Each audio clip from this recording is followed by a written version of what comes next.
I've sat here at the fire with many people who are successful by any measure, and yet they still feel deeply unsatisfied. Their success was based on other people's expectations, their parents, the expectations they had of themselves and of society. They get to the pinnacle of their profession and realize this isn't where they want to be. You know, it's like the doctor who really wants to be an artist.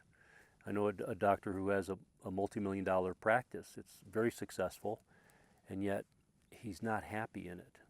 And his whole life is built around the income, the very abundant income that his practice provides for himself, his family, in every aspect of his life. But it doesn't make anyone any happier. He suffers in his relationship. He suffers in his relationship with his children.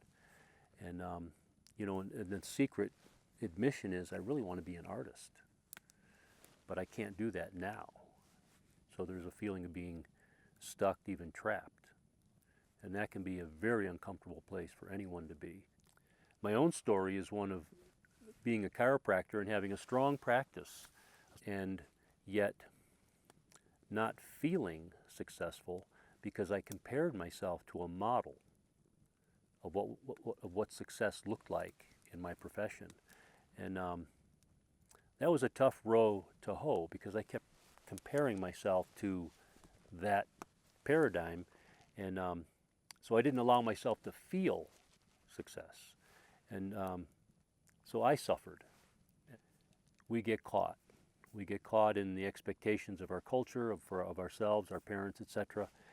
There may be an entirely different way we want to live life, and yet feel that we can't make that move because we've committed to a course of action, and that can lead to dissatisfaction, depression, and simply being dissatisfied.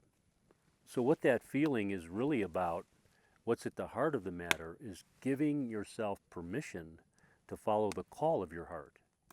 And that's not an easy thing because it requires a certain depth of listening for your own internal guidance, your own internal voice, prompting you in a direction, prompting you to pursue something worthy of your efforts, even if you don't know how it's going to turn out. I would say that we're all encoded for something. We have certain gifts that lie as potential. They can lie dormant. And we have an obligation to ourselves, a sacred obligation to ourselves, to discover what that is and to develop it and let it be expressed, to allow ourselves to be authentically expressed in the world, whatever we're doing. You start to discover that the universe responds. Universal forces start to align on your behalf. The universe conspires to give you what you want. And in that respect, you let the universe do the heavy lifting of bringing things to you based on what you're attracting, based on your desire, your intent, and your most heartfelt passion. And that is a powerful, attractive force. I can use the example of my son, who he's a really accomplished tattoo artist. But how it started for him was he knew from the time he was about 8 years old that he wanted to be a tattoo artist. And around the time he was 18 or so, he had a really clear vision for how he wanted that to look. But he didn't know how he was going to make it happen. You just don't walk into there's not a tattoo artist school. You can't just walk into a shop and say, hey, I want to work here.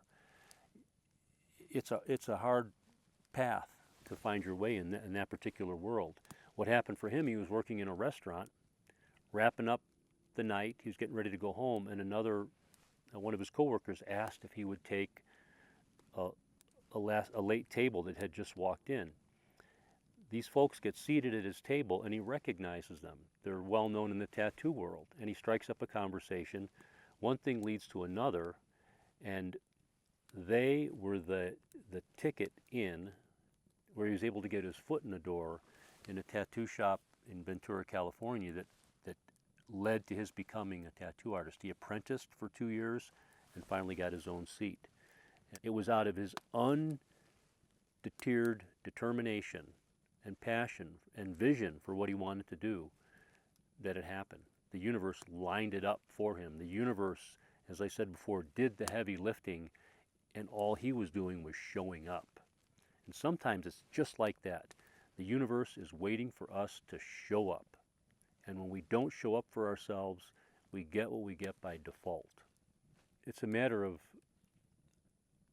discovering who you really are in the matter of your own life. Because success can build a life, but it can't tell you who you are. That's your job. I hope this was helpful. Stay close to the fire, and I'll see you next time. Adios.